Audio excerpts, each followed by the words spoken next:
Nature can be so trippy sometimes.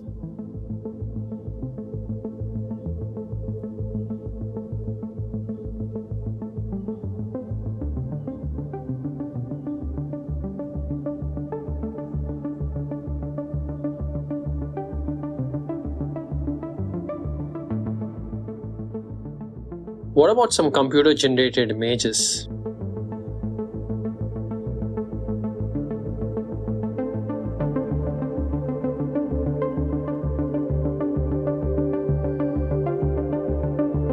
Stop. Ever wondered why? Nature is full of structured and unstructured patterns like that. And while we have only started calling these patterns fractal since the 1970s after Benoit Mandelbrot coined it, people have been observing these kinds of patterns for much longer. Perhaps the first description of a fractal pattern in nature came from the great artist and scientist Leonardo da Vinci in the 15th century when he wrote in his notebook, "All the branches of a tree at every stage of its height when put together are equal in thickness to the trunk." Now you might be thinking, what do these patterns have to do with us? So, to give you a complete breakdown and help you understand fractal fluency, I have segmented this video into parts. So check out the timestamps in the description if you want to jump straight to the conclusion. But I suggest you watch the parts preceding the conclusion as you will get a better understanding of fractals. I promise you won't be disappointed. Let's go.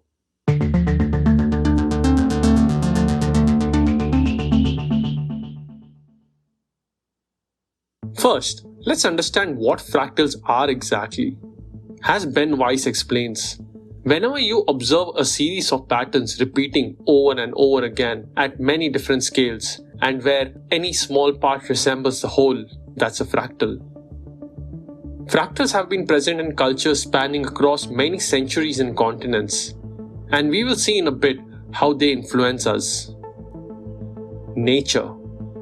Nature is characterized by a particular type of statistical geometry, which is different from Euclidean geometry, called fractal geometry.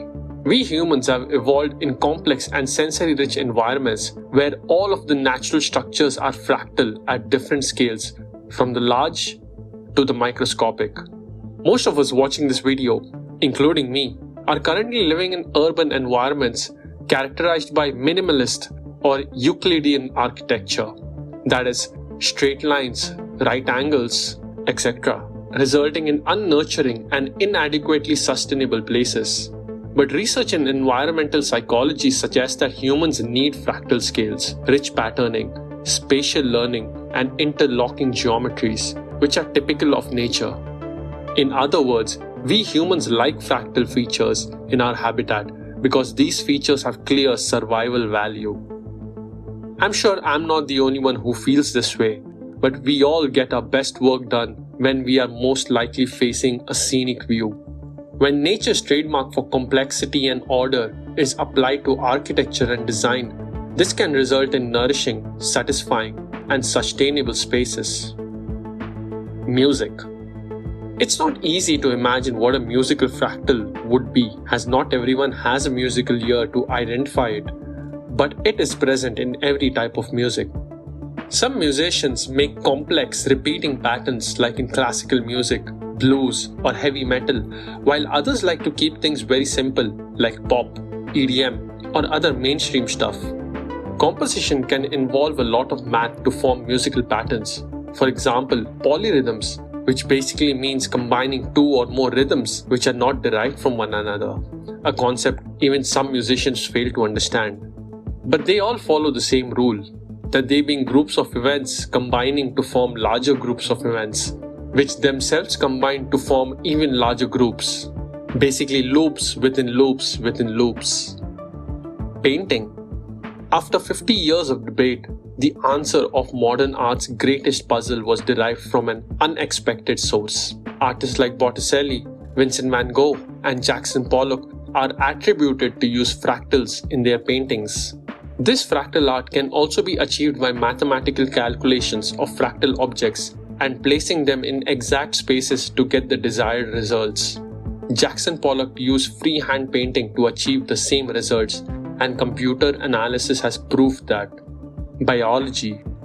Most natural objects, that includes us human beings, are composed of many different types of fractals woven into each other, each with parts that have different fractal dimensions.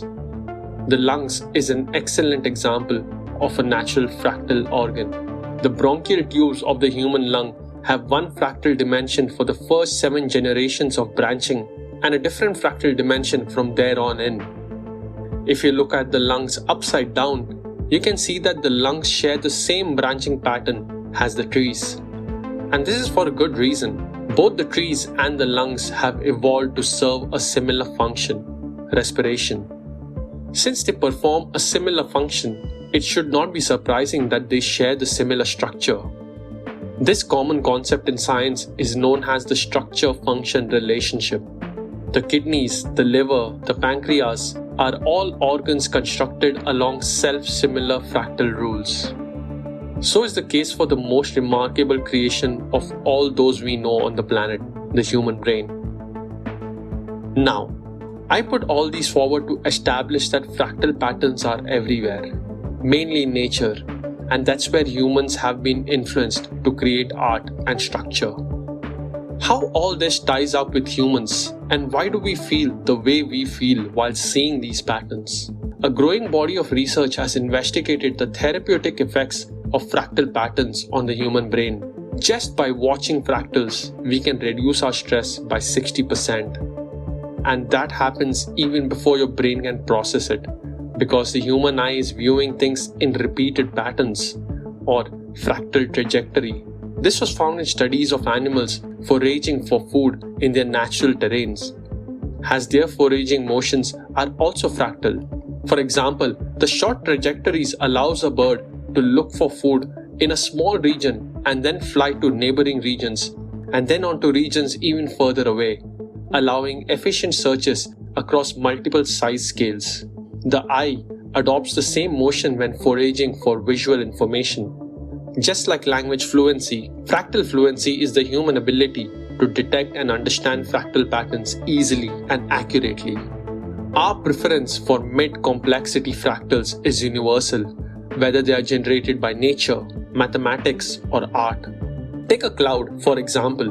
When we look at it, our pattern recognition processes are so enhanced by these fractal clouds that we feel happy and we see patterns that aren't actually there. Another great example is a Rorschach ink blot. When we look at fractals, psychological resonance occurs within the eye, increasing alpha frequency in the frontal areas of the brain. The increase in alpha waves promotes relaxation and a sense of well-being. These alpha waves also have positive effects on attention. The attention restoration theory suggests that spending time in nature and around naturally occurring fractals can increase concentration and combat mental fatigue. The impact of nature's aesthetics is surprisingly powerful.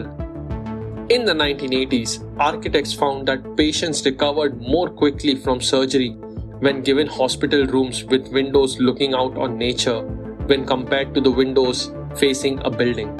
Other studies since then have demonstrated that just looking at pictures of natural scenes can change the way a person's autonomic nervous system responds to stress. Once the concept of fractals sinks in your brain, you will be able to see repeating patterns everywhere, day and night, happy and sad, a mosque art, a temple art, ancient culture fractals, love and hate, a good restaurant ambience, a butterfly.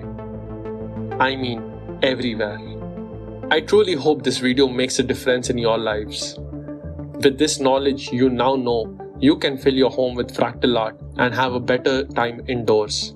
Maybe use a combination of music and visual fractal patterns, or just visual aids by themselves to reduce your stress. Give this video a thumbs up if you like the content and subscribe to the channel for more videos like this. Thanks for watching and you have a good one.